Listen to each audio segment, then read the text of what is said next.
Hello everybody, my name is Ann Théato and welcome to the Psychic Matters podcast, episode number 12. I'm sure you've all experienced times where life was going great one minute and then the next minute you experience a great change, perhaps a loss or tragedy, which expels you from your presumed life trajectory into uncharted waters. Some of us end up living lives or experiencing things in our lives that we definitely had not planned. In this episode, we are joined by spirit messenger Tyrone Cusack, who explains the importance of honouring our own unique journey through life.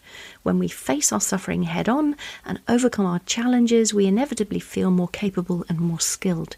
Each challenge helps us to become a more unique individual, increasingly extraordinary, possessed of rarer skills. Tyrone teaches us how to take ownership of our story in order to gain great knowledge and wisdom and to allow the spark of divinity within to begin to unfold. So, if you're ready, let's begin.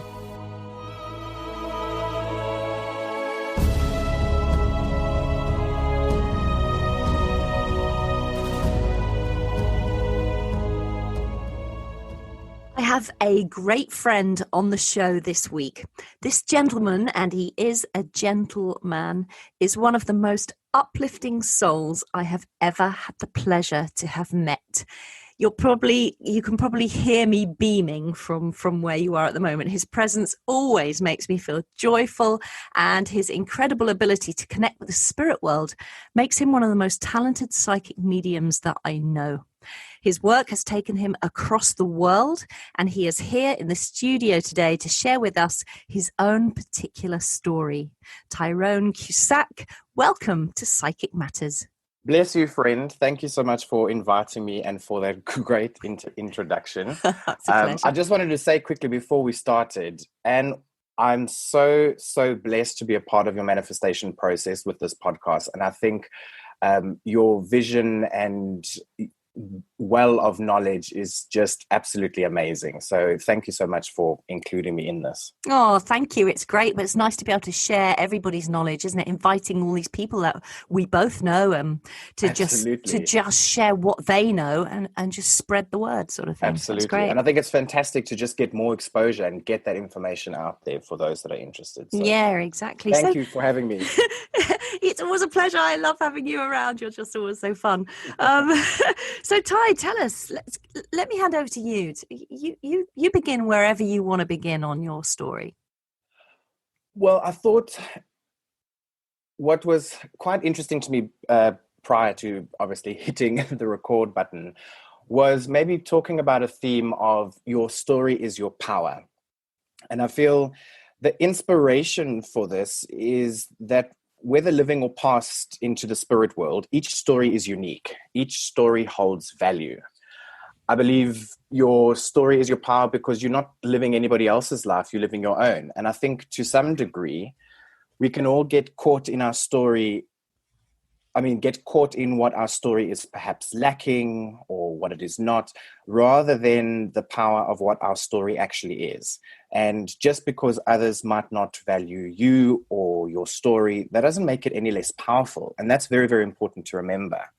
And I think each of us have experienced wins and losses, elation and tragedy to varying degrees, of course. Yes. And these, let's say, chapters, sub-chapters, and paragraphs, if you will, all shape and mold us into the characters that we are now. And now there will naturally be some similarities in interwoven stories and experiences we share with others, maybe even chapters or lifetimes if you've had long-standing friendships or relationships.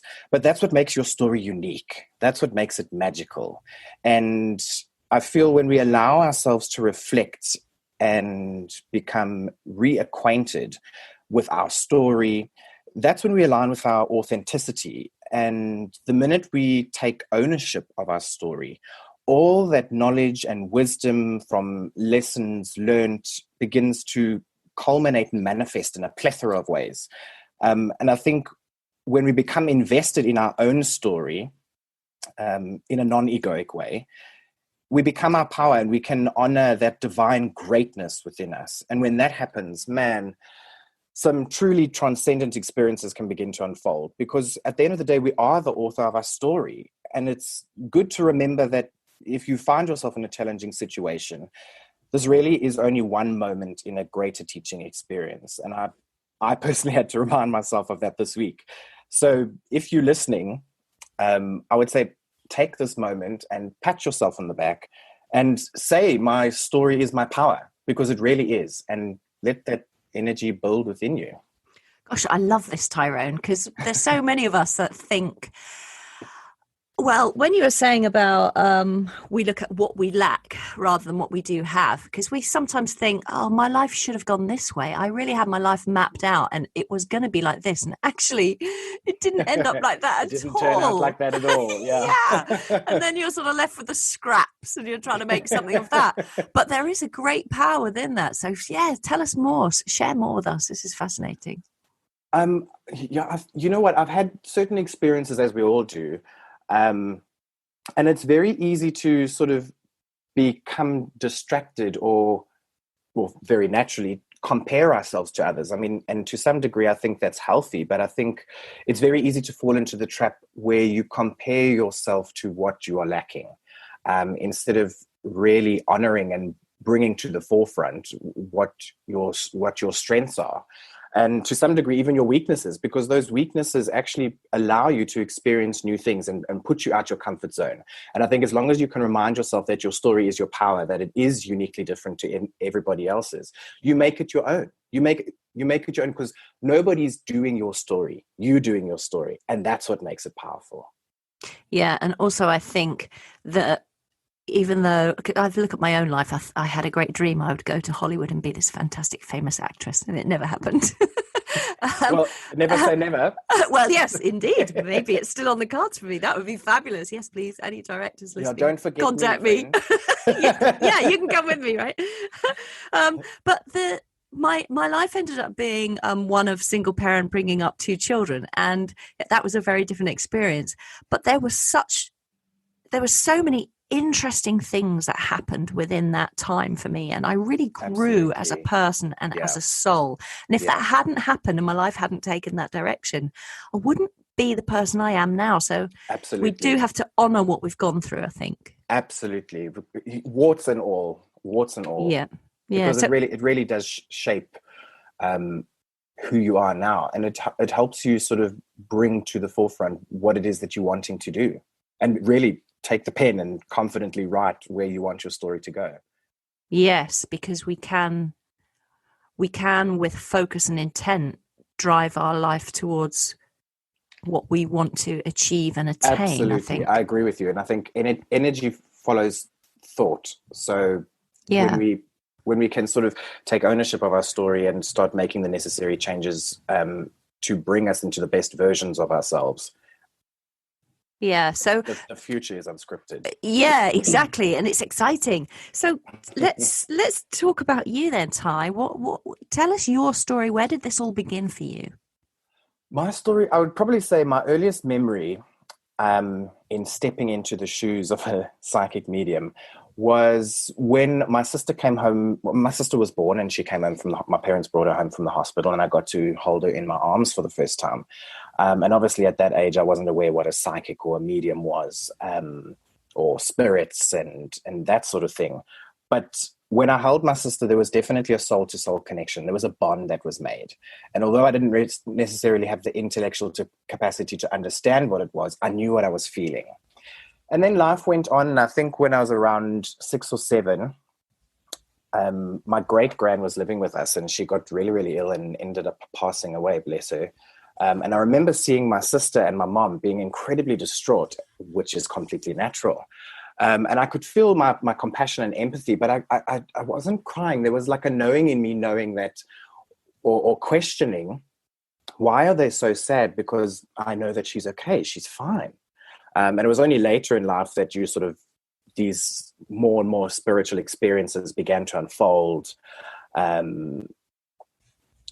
both on my own, and I was very, very fortunate to have two very good friends that were on this spiritual journey with me. I mean, we used to go and travel to different psychics and mediums and really try and discover more about ourselves and the spirit world. And I think the catalytic point for me really stepping into my own power was when my best friend that we used to do all the readings with actually passed into spirit. And obviously that's quite traumatic for anybody. I mean, losing someone to the spirit world is never a nice thing. But I think that was the very first time where I actually got to look back and acknowledge what my mom and my sister were actually feeling, because now I was having that very own experience for myself. Yeah, right. And it was from that moment on that I started to really see spirit and notice them around my house and around people, and psychic energies really sort of picking up and knowing when things happened. And obviously, like I wasn't aware of these experiences, if you will, with my sister and with my great grand. It was only later in life when my mom would tell me stories, and she said, well, you always knew when your sister was needed food or she needed to have a nappy change prior to her crying.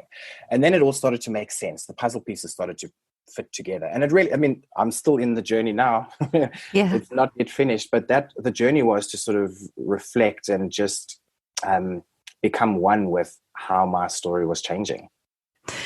This is fascinating. Go back a little, Ty, Okay. and tell us, you said you started to notice spirit people around. Yes. Okay, so tell us how. How did you know they were there? What did they look like? What is that you noticed spirit people around? So it was before my friend's passing. I used to notice shadows, and I'm a firm believer now that I've been able to sort of reflect. I've realized that spirit was conditioning me. And I feel that, it wasn't just me. I'm sure this happens to many other people as well, is you'll notice shadows or movement in the peripheral of your sight, and you turn and nothing's there. And you're like, well, what's going on? Yes. Am I a little bit loopy, Yes. And that was really spirit conditioning me to see them. And it was only after my friend had passed that it really became apparent, because I actually saw my friend. I went into meditation after his passing, and I sat in my bed and I felt him sit on the bed. I didn't necessarily know that it was him at the time, but I could feel something was sitting on the bed. And then this whole new world sort of opened up, and I saw my friend, how I saw him in the physical world. He spoke to me and asked me to pass on some messages for his family and for my sister, because the two of them were dating at that particular time. And then it was only after that when spirit presented themselves, I started to get more detail. I started to get more information. I had to really explore why they were rocking up, or why they were sort of coming into my space. Because I mean, initially you think, if a spirit's coming through, you're wanting to be connecting them with someone. But what I didn't actually realize was that was all a lesson for me to become conditioned to spirit, to become more aware of them, to notice how every energy has a different sensation or feeling, or in this particular scenario, story. Yeah, sure. That's very sad for you to have lost your best friend. You know what? I was very, very upset, and I think to a point very angry for a long period of time, because the three of us used to do road trips and travel around so much, and we were so we had this whole plan mapped out about traveling together and going to different institutes to really study and become more of who we are and sort of develop this field. And then when he passed, that sort of threw that all into the mix. But it's taken a period of time, and what I've realized, and my friend actually said to me prior to his passing, because he knew that he was going to pass young, and I remember having a conversation with him in the car, and we were discussing how we thought we were going to pass, or at what age. And he had said to me, he's like, I know that I'm going to pass young. And literally 2 weeks later, it did happen. But he said to me in the car, he said, if I do pass young, don't worry, because I'll be there. I'll still be doing the journey with you. I just won't have my physical body. And obviously at that point, I mean, we weren't really taking it super seriously. So it was all fun times, laughter and banter. Yes. And really he has actually, he's the one that's really sort of got me going on this journey. And I definitely wouldn't be where I am without him. And it's that, although we currently living two very different stories, our stories are so interwoven at such magical points. That's what's got me to where I am today. Gosh, that's so beautiful that you've still got that friendship to this day, and Absolutely. that you're still working together towards the common goal. Towards the common goal, and that's exactly what it's about, yeah. So, and then what happened after that? Because I know I've met you on various workshops and stuff. So how did you begin your development then? So from there, I started getting a little bit more invested in doing meditations and attending workshops where I could. We knew deep down inside that we were psychic, and I think the whole time we went to psychics, all we really wanted, or for me anyway, all I really wanted to do was have a psychic tell me. I just wanted to be told that I was psychic. Yes. And who better to tell you that than an actual psychic? I get that actually, Ty, because I felt that as well. When I was having all my experiences, I needed the confirmation. And then I thought, if someone tells me, then I'll go forward and study this. Then I know. Yeah. But what I had to learn was, because every time we went to different readers, both my friends were told they were psychic, but I never got that gratification. And obviously that was a little bit upsetting at first. The ego took a little bit of a yeah, well, you're the only one that's because especially when you're sharing we're having so many stories and similar experiences together, how can I not be psychic, Yes. But what I realized is that was my journey had to be different, because I really needed to discover my own power rather than being it told to me. So I think after my friend started coming to visit me in spirit, I was like, yes, okay, I'll open this up. Let's sort of do this. And I remember I was at a braai, or what we South Africans call a braai, is like a barbecue. I know braais. I had braais in Africa as well. So fabulous. Too good. Oh, too good. And I was at this particular barbecue, and one of my friends actually came to me and said, oh, why don't you give me a reading? And I'd never done that before. And I sat with her, and she had a whole bunch of tarot cards and oracle cards, and I pulled the cards and read from the book. But it just didn't feel very natural. It didn't feel right. And after, I think we spent a good 20 minutes just reading through the cards and whatever. And then I said to her, I was like, do you mind if I just sit and can we move this away? And then I sat, and it really just started to come through. And I remember then I saw her grandfather came through, and I could feel him and I could see him. And he had the most amazing messages for her. And I mean, as amazing as it was for her, it was really for my own benefit as well. I was like, oh, okay, this really is a whole new world. So that really got me into doing readings. And I think from there on, word of mouth spread. And I started traveling to different clients to do readings. I mean, at that particular time, I just finished school, so I was in university. So I ended up getting involved in a spiritual center back in South Africa. On a part-time basis. So I was able to work there and then sort of travel to different clients between classes at university and give readings. And well, to cut a long story short, all I wanted to do during university was travel. And I eventually finished university and I was able to travel. And the first job I managed to get was on a cruise ship. And I met the most amazing people. But part of me was like, I felt a bit like I was empty inside, because I'd done all this work and was moving towards doing readings and just really discovering my connection to the spirit world. And I was like, oh, well, if I'm going to be working, I'm not going to be able to do this. But I put my trust in spirit, and man, they certainly do find a way. I can tell you this, because when I was on the cruise ship, I remember we were in the crew bar, and I gave one of my colleagues a reading. And word quickly spread, and through the duration of my contract, I ended up, after hours, sneaking into guests' room to give them private readings when they were coming on holiday. Obviously, I had to keep that quiet because I probably would have lost my job. But it's so amazing how I thought that I was abandoning spirit, but I followed my intuition to travel, and spirit were with me right along my side and still giving me the opportunity to sort of strengthen my gift and have new experiences. And although my mind couldn't fathom how that worked, there's definitely an intelligence to spirit, because they found a way for it to happen. Yeah, they always find a way. They always find a way. If you're committed and your intent is to be focused on compassion and love, they really do make the effort. And then I went to Thailand for 3 years, and that was an absolutely amazing healing experience for myself. Traveled back home, where I was able to sort of stabilize for a little bit and really dedicate myself to the craft, doing one-to-one readings and a lot of church platform demonstrations.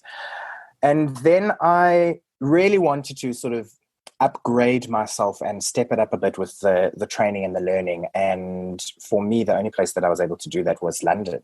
And obviously, being on a South African passport, the visa situation is rather tricky. Right. However, I put that out into the universe, and magic really did happen. And I was granted a work visa and able to come to the UK to train in such prestigious institutes like, I mean, you know where I've met you there as well, the Arthur Findlay College, the College of Psychic Studies in London, Tony Stockwell Soul Space, and yeah, that brings us up to today. And I think the magic and the learnings continues to unfold. I mean, you know, me and you, we continue to go to different courses to really sort of push the barrier of our own abilities to ensure that we can bring the best possible service to those that wish to come to us for a reading. Yeah, that's beautifully put. I think there does come a point when you're dipping about in the shallows of psychic work, doing a workshop here, a little workshop there, and then going back to your ordinary life where you're paying the rent and doing life's challenges. And then there comes a point where you go, right, enough. Like you said, I'm going to step it up, and I really want to focus. And that happened to me. And then since I made that decision and drew that line in the sand, that's the past and this is the future, then it just sort of really took off from there. From there, yeah, absolutely. And I think when that happens, then spirit is very much aware of your commitment to them. So they actually start to give you more experiences for you to challenge yourself and really become the best version of yourself in terms of the work that you're doing, obviously with this, and so on and so forth. It's extraordinary, isn't it? Because I've done this a couple of times. I've put my desire on doing for instance, a mentorship program, and it costs a lot of money. So I just think, right, I want to do that, and I've got enough for the deposit. Yeah. I'll put the deposit down, and then I'll just say to Spirit, you have to help me with the rest, because I have no idea where it's coming from. I have no money. I don't know where it's coming from. And it arrives just enough, not extra, but enough to pay for whatever you need to pay for. And it's happened to me 2 or 3 times with courses that I've gone to study at the Arthur Findlay College. I put the deposit down, and the rest of the money just comes. The rest of it falls into place. Yeah, it's extraordinary. The universe gives you what you need. Yeah. And I think also because you're approaching it from an intuitive basis, is you're not gung-ho on signing up for every course. You're really honoring what is resonating with you. And when you do that, spirit does provide. I think if you just pick any old thing off the shelf, at some point you'll learn a lesson. Yes. And when you're trusting yourself and you know that actually this particular learning module feels really good to me. Yeah. Magic can happen, yeah. Magic can happen, that's for sure. Gosh, this is all so fascinating. I love it. I love talking to you, Tyrone, spending time in your company. So tell us, I know that you've got a story about a pet that you want to tell. Yes, oh goodness. I was actually thinking, when I was having a little chat with you before we started recording, and it about our story is our power, but everything has a story. And obviously, if you're a pet lover, pets have their story as well. And all of you who actually work with animal shelters and are veterinarians or are able to adopt and look after pets, you really are doing God's work, because in my eyes anyway, because animals hold a very near and dear space in my heart. But this particular story, I remember I'd just come back from, I don't know where I was, but nonetheless, I came back home, and I was staying with my sister and my folks, and my parents had gone away for a holiday. And we've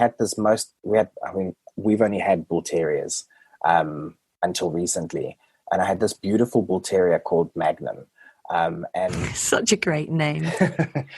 This bless him, he had, sometimes bull terriers can suffer with eczema. And he did have a quite heavy eczema. So the vet had actually put him on cortisone tablets to help him with his skin. And I remember seeing him one day, it caught me quite off guard. He like basically passed out and fell completely to the side, and we ran to him and sort of patted him, and he came to, and you could see he was quite bewildered as to what was going on.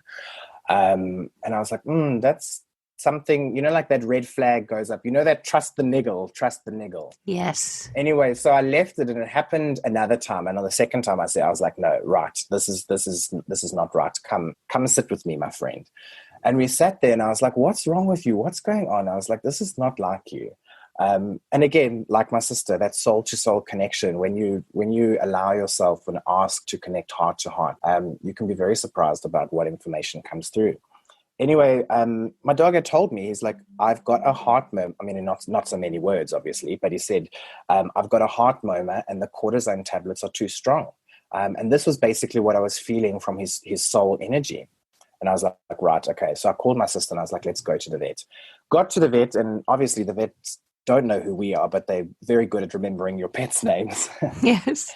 And I remember, bless this vet, she picked Magnum up onto the table, and she's like, right, what seems to be the problem? And I was just brutally honest. I was like, my dog told me that he's got a heart murmur and the cortisone tablets are too strong. Well, I want to tell you, this lady's face, bless her, I don't think you could see she was still trying to process what had actually been said. Yes. And she took out the stethoscope and put it to his chest, and she paused for a moment, and she was like, he does have a heart murmur.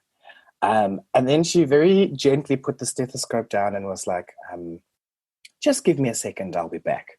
And she walked out the room, and me and my sister were canning ourselves with laughter. But she did. At the end of the day, she came back in and she said the cortisone tablets were too strong. We've actually quartered his dose. So here you go. And he was fine after that. And what a happy puppy he was. And I was like, wow. You know what? If we didn't trust that niggle, or just take that moment to spend a little bit of time and hear somebody else's story. Yeah. I mean, that story could have had a very different ending. Yeah, that's incredible. Gosh, they were really strong as well. They must have been. I don't know. Maybe, Poor little Magnum, poor little thing. Oh, but that's so amazing. So animal communication. And do you do that as well alongside your other talents? I don't predominantly do it, but when the need, I think it's more for me, to be honest. I think there's some phenomenal animal telepaths out there that just take it to a whole new level. And I think like us, everybody's psychic, everybody can connect. And the minute you open that psychic energy, you're working soul to soul and heart to heart, and everything's got a story if you're willing to listen. Yeah, for sure. We do have to be willing to listen. So, Tyrone, as a psychic medium, we are able to tap into a person's energetic body. But there's a lot of people that listen to this podcast that don't know how the process works. Can you go into that a little bit for us? For me personally, if it is a psychic reading, what I'll generally do is I'll blend with the energy or the soul energy of the person, and allow. I quite like to use colors in the beginning. I mean, this isn't a staple, but I find it's what I generally start off with to really help anchor me in the person's energy, and then that story begins to unfold, where we can go back in time to what that particular person has experienced or gone through and worked through, up to the present moment, and what they're busy dealing with, perhaps need a little bit of insight or guidance with, as well as if there are any sort of future events that are coming about, give them a little bit of guidance on what their energetic blueprint is, and in terms of the multitude of possibilities that are available to them in that moment in time. And I think that's important to know, because when we go into a reading, it's not just being told the information. It's important for us to become involved and take responsibility and play our part, and to know that when you leave the session, you can make the changes. Whether you want to make the change or don't want to make the change, that's fine. But you are able to craft and become the author, like I was talking about earlier. Yeah. And I think if you're going to a mediumistic reading, that's what the mediums that's exactly what the medium's doing. They're unfolding the story of the spirit world. Whoever actually happens to come through and connect with you, your loved ones in spirit, they're doing their very best to unfold that person by helping describe possibly how that person passed or their personality, really bringing that person back to life, sharing in the memories again.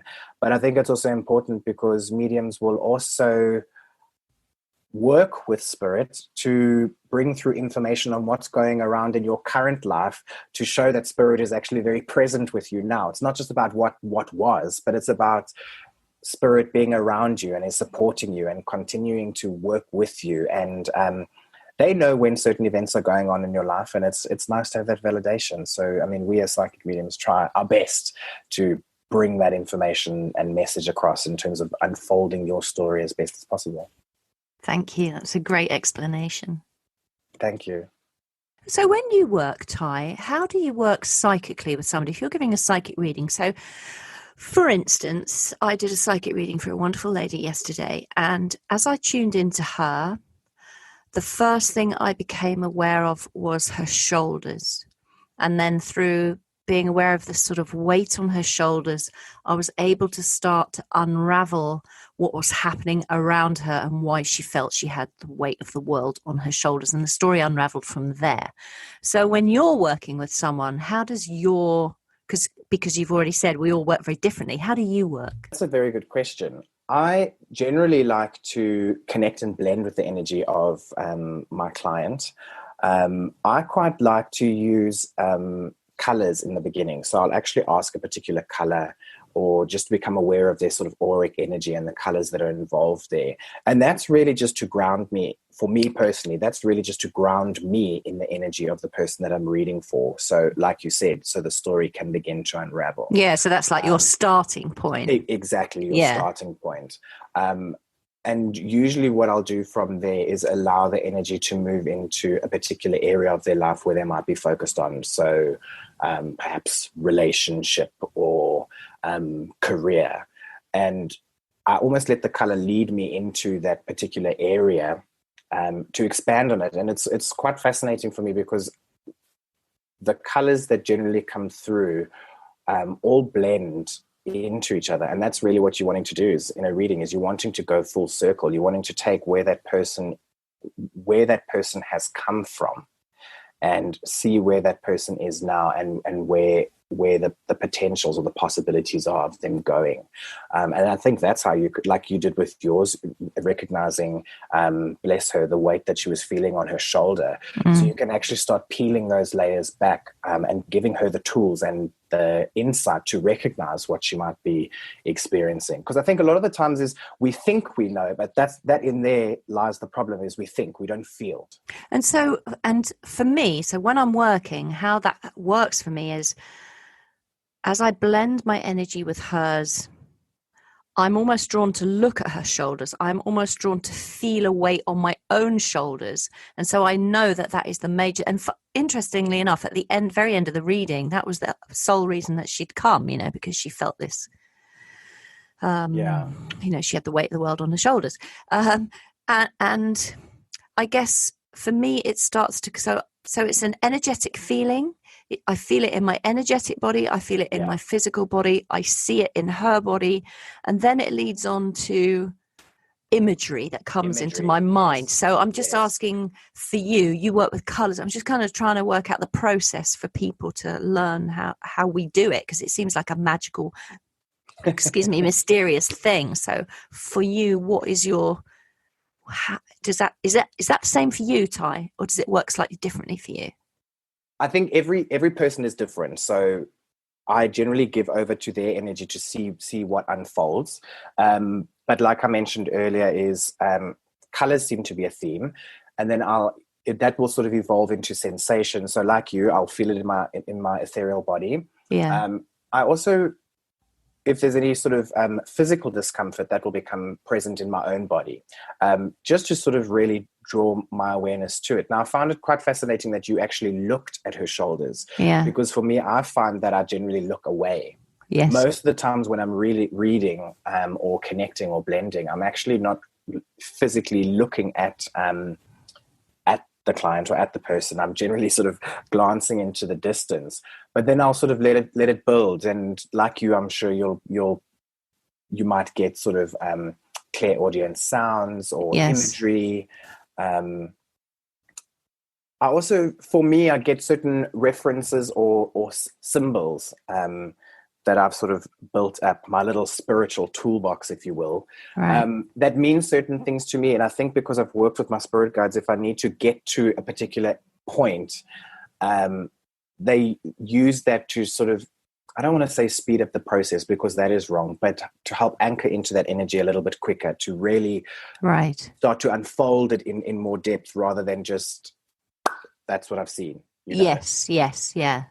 Oh, it's interesting. It's interesting. I love talking to other mediums and psychics about how they work. Absolutely. And I think just listening to the stories of all the other phenomenal psychic mediums and healers that you've had on, it's just so fascinating to hear how they work and what they offer. And that's the importance of this, is because everybody really does work differently. Yeah. And each experience is different, because I remember a couple of weeks ago, actually talking about how I work, is sometimes you'll be put in a situation where that whole rhythm or pattern changes because you're catering to what that person actually needs. And I think also spirit is quite aware of training you into different areas so you can have those experiences. If we talk about all the different clairs, seeing clearly, hearing clearly, smelling, tasting, feeling. I think naturally people are a little bit more predominant in one of the clairs, but that doesn't necessarily mean that that's the only one that's going to happen. And I think spirit will start to give you tastes and smells and give you different experiences. So it's interesting for you as well, because really, even though you're giving a reading for somebody else, you're still growing within yourself. And just to clarify for the listeners, you're talking about clairvoyance, clairaudience, clairgustance, those kind of clairs. Yeah. The clairs, yes. I always used to get very confused over the clairs. So with all of the things that we've just said, there's so many readers out there. They read in so many different ways. A lot of talented people out there working in the field of psychic mediumship. Absolutely. How does somebody choose the right reader for them, Ty? That is actually a very good question. And for someone, myself, who's been to many different readers in the past, I know that was something that I personally struggled with. Right. And I think the advice that I can give is trust your gut, do your research. I think because, like you mentioned, there are so many phenomenal psychics and mediums and healers out there. And I think when we get to the point where we actually feel like we need that guidance, it's very easy for us to make a snap decision because the need is strong. Yes. Whereas I think, though, when you get to that point, that's when you need to slow down and be like, right, universe, spirit, I'm wanting to have a reading. I'm asking you to bring the right person for you, because just because somebody's a psychic reader doesn't mean that they're the reader for you. Yes. And I think that's important for people to notice. So I would say, do your research, trust your gut. If you're not sure about your own intuitive pulls, if you happen to find a reader online, or you happen to hear about someone via word of mouth, say that person's name out loud and feel how your body actually resonates or reacts to that name. And I think if there's an element of lightness and a pull towards, then you know that that's the right person for you. And it doesn't necessarily mean that that person's going to be the right person for you forever. This is why this, or for your friend, or for your friend, exactly. And I think it's quite easy for people to jump into readings quite quickly prior to sort of really feeling what they need. So read testimonials, look for websites, look for social media pages. I mean, nowadays it's quite easily available. So yeah, it is. It's good. It's quite easy now to research. Exactly. And I think we get into a space where we're like, oh, I just want to get a reading done and they will tell me anything, where it's important to take responsibility for that. So play your part and do the research, find the right person for you. If you are going to change your shock absorbers on your car, you'd want someone to do it properly. So you do the research it wouldn't just be any old Usually not, but any old garage, Yeah, and that's right. I think it needs to be treated the same, because there are psychic mediums out there that are so professional and so incredibly dedicated to their craft. And if you trust yourself in terms of who you've been led to, you really can benefit a lot from it. That's brilliant, Ty. And so if somebody's chosen their reader and they think, right, this person feels really good for me in my gut, and I'm going to go and see them, how do they prepare? I would say there's no real hard and fast rule about this, because I think everybody sort of prepares differently in their own way for all situations. But what I would say is, if you have a couple of questions in mind, perhaps write them down and take them with you. And mention this to your reader in the beginning, that I have a couple of questions, and let them sort of instruct you on when they're wanting to hear the questions, whether it's at the beginning or the end. Because like I said, all readers and healers work differently. So you've got to be prepared for that.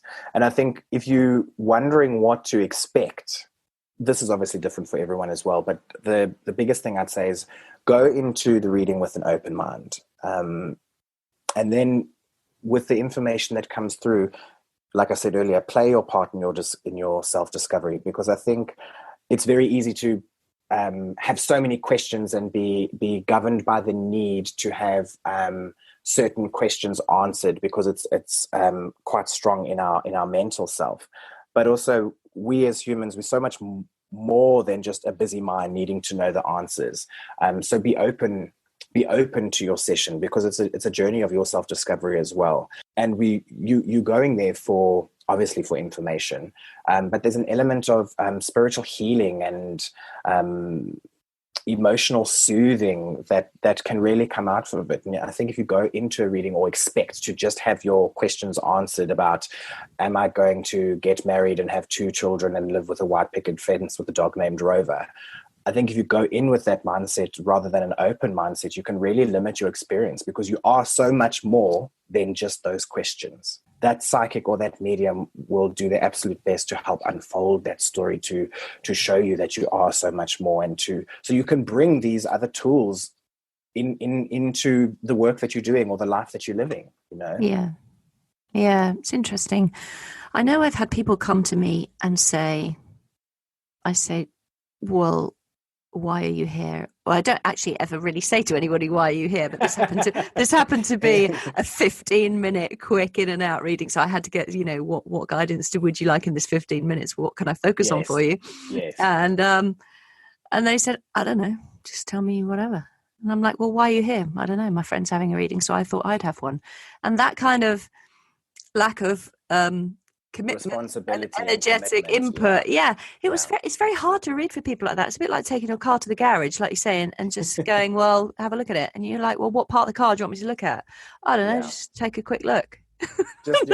Just give me a quick once over. And then they complain and say, oh, they didn't find out that the glove box didn't open shut properly. You're like, what?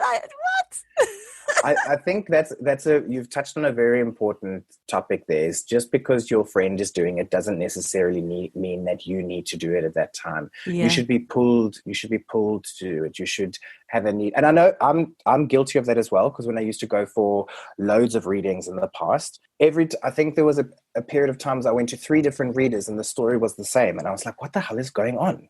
I was like, nothing's changing. And that was because of my own fault, because I wasn't actually playing my part in my story. Right. It's very easy to have somebody tell you stuff, but if you're not going to do the work to either make the change or not make the change, and in this particular case, I had not made the change, which is fine, because sometimes if you're on track, you don't want to make too many changes. You just got to keep on going because it's working. But what I was doing wasn't working, so I needed to make the change, but I never did. So that story, Spirit kept telling me that same story over and over again until I got frustrated with obviously hearing the same story over and over again. I had to make the change, Yeah. Oh my gosh, this has been such a fascinating episode, Tyrone. Friends. I just love sitting in your company. Time has gone by so quickly. It just goes very quick, doesn't it? So let's sum up for the listeners. Let's sum up about your story as your power. How can they take that forward for themselves? I would say is spend a couple of minutes with yourself in the bathroom, stare at yourself in the mirror and say to yourself, my story is my power. Actually look into your own eyes, because then you are saying it to yourself and you can take responsibility for that.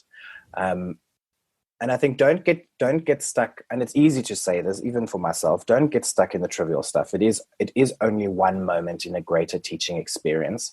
But don't disregard the things that you've experienced thus far, because that absolutely has shaped you into the person that you are. And if it hasn't unfolded as you had wished or as you anticipated, to remember that you are able to change. You are able to make the changes. You are able to be the author of your life. And to really sort of step into that power and let the uniqueness of your power shine through you, because we really are, at the end of the day, we're all magical beings. And it's just phenomenal if we can share that with each other in a collective way. Beautifully put, Tyrone. Bless you, friend. Thank you so much for sharing all of that with us. Me. Oh, it's such a pleasure, such a pleasure. You'll have to come on the show again, because I know that you've got so many stories to share and tell. That would be wonderful. Yeah, and things to teach people as well, because you are a tutor, aren't you, yourself? That is correct, yes. So, Tyrone, if somebody listening to this podcast has fallen in love with you, which I'm sure they have, you are a well-loved psychic medium.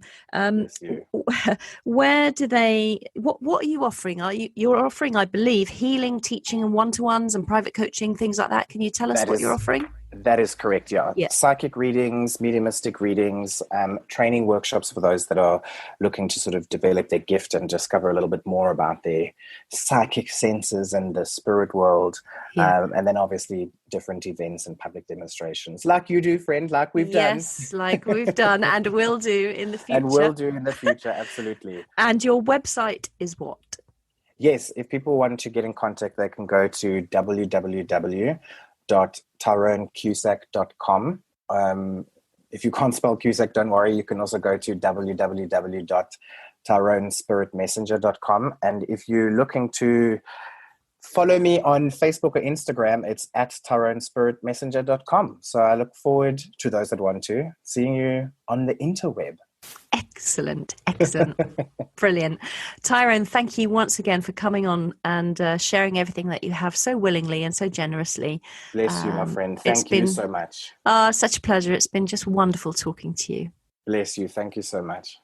Well, that was Spirit Messenger Tyrone Cusack. What a great guy. So very talented at what he does.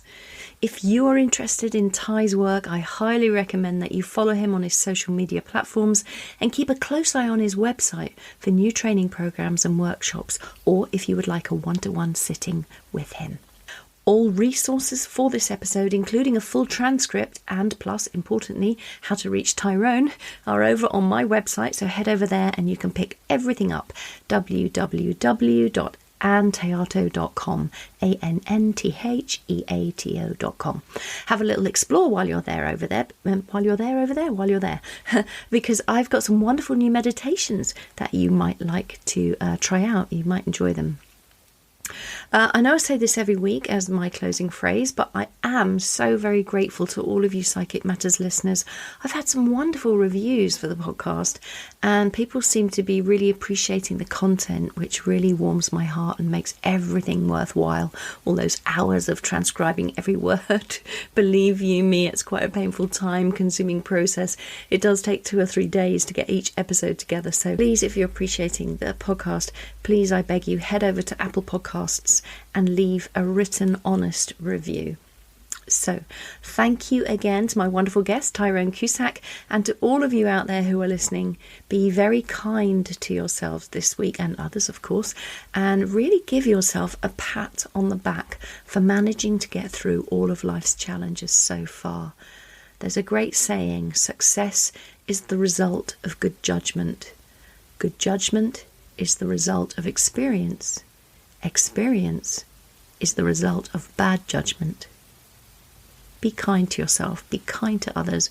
We've all made mistakes, and making mistakes is something we have to do in order to grow as individuals.